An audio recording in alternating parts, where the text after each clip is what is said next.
predict what healthcare is going to do, but I do know what we can do. I do know that I can put my helmet on, and every day I say, I can't wait to create a miracle. I don't know what it's going to be. I don't know who I'm going to cheer up. And the first one is being open, being flexible. And I want to apologize. I am not good at this myself. I'm a nurse. And it's not that we're controlling people, but if you do it my way, it'll work better. You know? Do you know what I mean? Exactly. Difficulty with wanting to help people. I've got a homing device on my forehead that can detect the most seriously disturbed, dysfunctional person within 100 miles and lock on and have a relationship and get married. One of my husbands, I think it was the second one, had the most problem with my controlling nature, just that he had a religious difference with me, actually, because he was an atheist and I thought I was God, which didn't get along. But he didn't convert either. But the point is a very simple one, that sometimes that wonderful controlling nature that comes from caring is real hard to let go of. Right? It's just hard to drop when you're asked to let go of stuff and be open. Plato said life only becomes real at the point of action. For example, how many of you would hate to come on stage? How many of you have a little bit of a resistance to public speaking? Sweetheart, would you come up on stage right here? Kimberly. Yeah. Thank you for your honesty. So much for trust. Are you going to hit me? No, okay, good. You're not doing. Now that's our vodka pile, honey. It's okay. It's a speaking secret. That's what I mean. The thing is that I don't know what fears are out there, but I know that the thing that you resist the most is the thing that you absolutely must do when you make the decision to be the best that you can. And Kimberly volunteered because she knew that you have to go through your fears, take charge of them, right, and make it happen. Now, Kimberly, if you could, that's better. Kimberly, if you could, this mic is now hot. Would you just come on, no, it's just... Sometimes you got to change people's behavior. You shape it like this. That's what I do with employees. Just nod like that. Kimberly, for about 30 seconds, no more. If you can't change your employees' behavior, just keep modeling it after time, and they will change. Now, if you could just for about 30 seconds, tell us what you've loved about either Ochsner or what loved about today, including right now.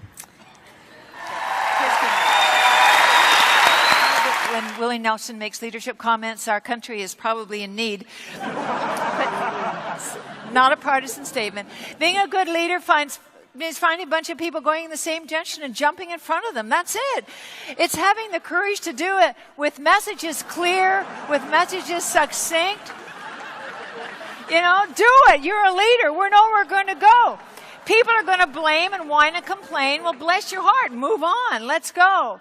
The ultimate of human liberties is the freedom to choose your attitude. Have that duality, that immediately noticing the opposite, the polarity, the crossover, the switch between modalities, because it's the brain of the future. And you may as well update that. Just like you're updating your iPad, you got to update your brain. Keep it going, keep it going. And then you'll naturally see things a lot easier. It's hard to innovate if you don't, because you just don't see it. You just don't see it because you've always been successful. How many times have you not done something because what will people think of you? How many times have you been in a meeting at work and you know the truth? You know what's supposed to happen at Bell South. You know what's supposed to happen, but you don't say anything during the meeting because you don't want to make waves. And then after the meeting, you talk to your friends. You know what they did? Oh, my God, you can't believe that. How many of you do that? 1, 2, 3? Yes, y'all do. Because why? You're afraid of speaking up. Jan needs the truth. She needs it from you. She needs it from everybody. If you're too afraid to tell the truth, please go work for another company, not for Bell South, because we need you to tell the truth. You got the courage to speak up. The truth tellers will always do well in this company. She's flying her own plane around the world, energizing a small group of executives or an audience of several thousand. Dr. Janet Lapp believes in no excuses, no limits, and no exceptions. As one of North America's most in-demand presenters, Janet has been admitted into the prestigious Speakers Hall of Fame, the Oscar of Professional Speaking, an award received by fewer than 1% of professional speakers. She's a licensed clinical psychologist, creator and host of the award-winning CBS series Keep Well, and author of 3 best-selling books, Dancing with Tigers, Plant Your Feet Firmly in Midair, and Positive Spin.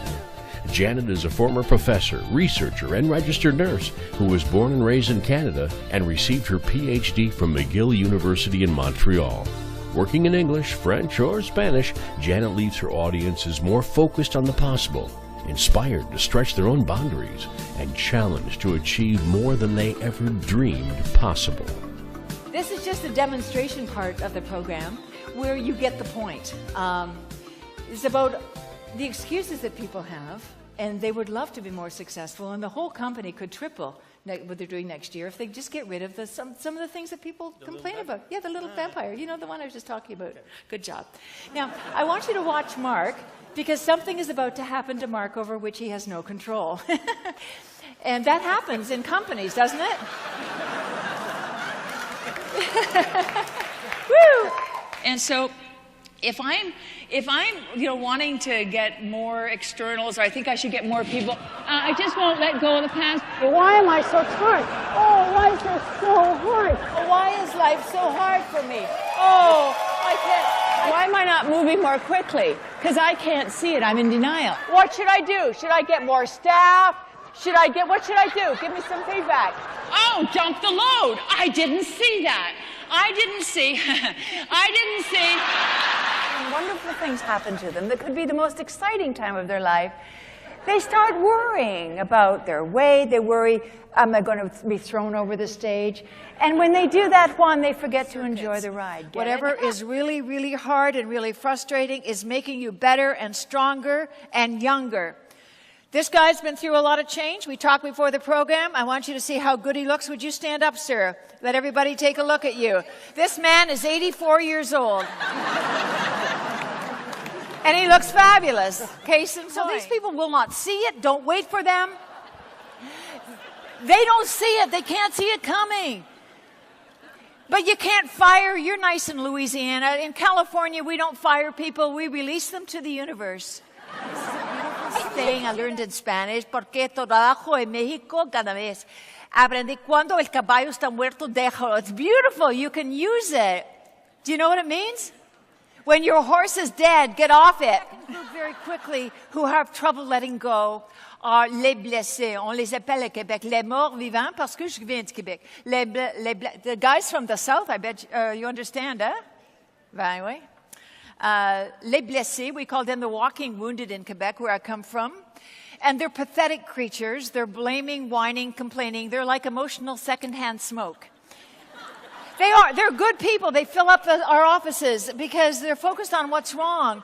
And I understand that. I have a compassion with that for about 5 minutes because I get depressed when I'm around people like that, and they will depress your workplace. We love them. We have compassion for them. But we tell them, zip it and move on because they will make everybody sick. Like Typhoid Mary at the turn of the century in New York, she has a typhoid carrier. She was fine, but she killed everybody coming into the restaurant. 3-9-27 rule. If there's one person spreading emotional secondhand smoke that's toxic, it will reach 9 people. Those 9 people will communicate it to 27 more.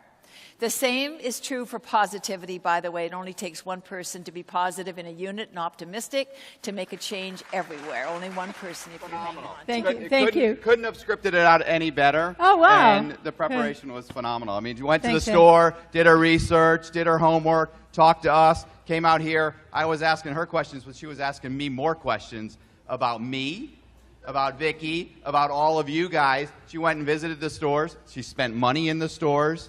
What? I think it was more. Gallup says that about 32% of leadership is actually open and flexible enough for the future, which means over 60% of you are not. So right now, I'd like you to make the commitment at Oxner. I want you to decide if you're in the 31% right now. And I want you to look at the person next to you, deep in their eyes, please, right now, and say, I'm at the top of my game. I'm just not sure about you. Okay, that gets it out there.